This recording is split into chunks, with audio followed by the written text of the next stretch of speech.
Hi everyone, I'm Mira Frisch and I teach cello at the University of North Carolina at Charlotte. I'm here at D'Addario today, and in this video we're going to continue our discussion on shifting. We're going to talk more specifically about exactly the decisions that you're going to make with the motions in your left hand and also in your bow arm so that you're going to be able to shift very well. So we're going to actually use one shift and talk about all the different decisions that you need to make in this shift. And I'll just show you the shift that we'll be using. We're going to be practicing going from a B, first finger on the A string in first position, up to a G on the A string, fourth finger in fourth position. And we're going to talk about the decisions you need to make in order to properly shift from this note, B, to this note, G. We'll talk about our left hand first. It's important to decide in every shift if you're going to shift on the finger that's played before the shift, and we'll call that the old finger. If you're going to shift on that first finger, and then plop the new finger down.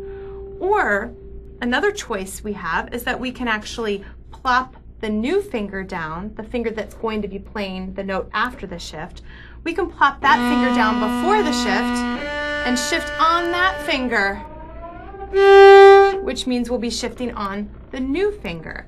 Either one is totally acceptable. What's important is that you plan out ahead of time which one you're going to do. So I'll demonstrate both of them again without talking, so you'll be able to understand exactly what I mean. So first, I'll show you an old finger shift. Notice in an old finger shift, you hear a guide note, first finger in the new position, which guides me to play the note I'm really aiming for, the fourth finger G. Also notice that in good shifting technique, I'm lightening up my touch on the string so you hear kind of a whistle sound during this shift. I learned how to listen for that whistle sound from the students of famous violin pedagogue Sally O'Reilly, and I find that whistle sound very helpful. It ensures that I'm not squeezing with my left hand during a shift.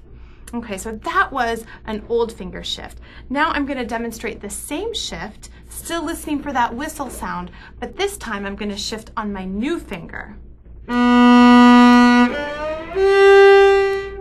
Okay, so the shift is on my fourth finger. Either shift is perfect technique.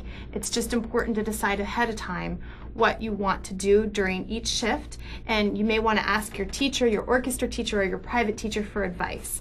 Another decision we have to make when we're learning how to shift is we have to decide where in our bow stroke we are going to shift. So I'll just give you an example here with this same shift we've been dealing with. Let's say that the B is on an up bow and the G is on a down bow. We're going to say that in the old position, the old bow is up bow, and the new bow is down bow. And we just have to simply decide which bow we are going to put the shift on. Is it going to be the old bow or the new bow? So I'll show you both ways. Again, both ways are perfectly correct. It's the fact that we're making the choice and we're planning out ahead of time how we're going to shift. That's what's important. So here's an example of an old bow shift. Watch how I'm going to be shifting at the very end of my up bow before I turn around to the down bow. I'll do that one more time. That's an old bow shift. Now I'm going to show you a new bow shift.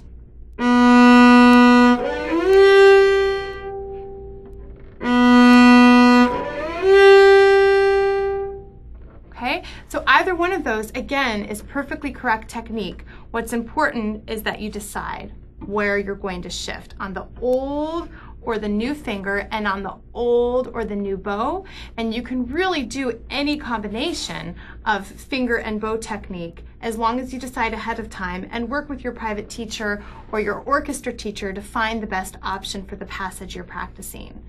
In the next video, we'll talk a little bit more about shifting between first and second and third positions, and thinking about the relationships between first finger in first position and where the first finger will be in those new positions. So I hope you found this one very helpful.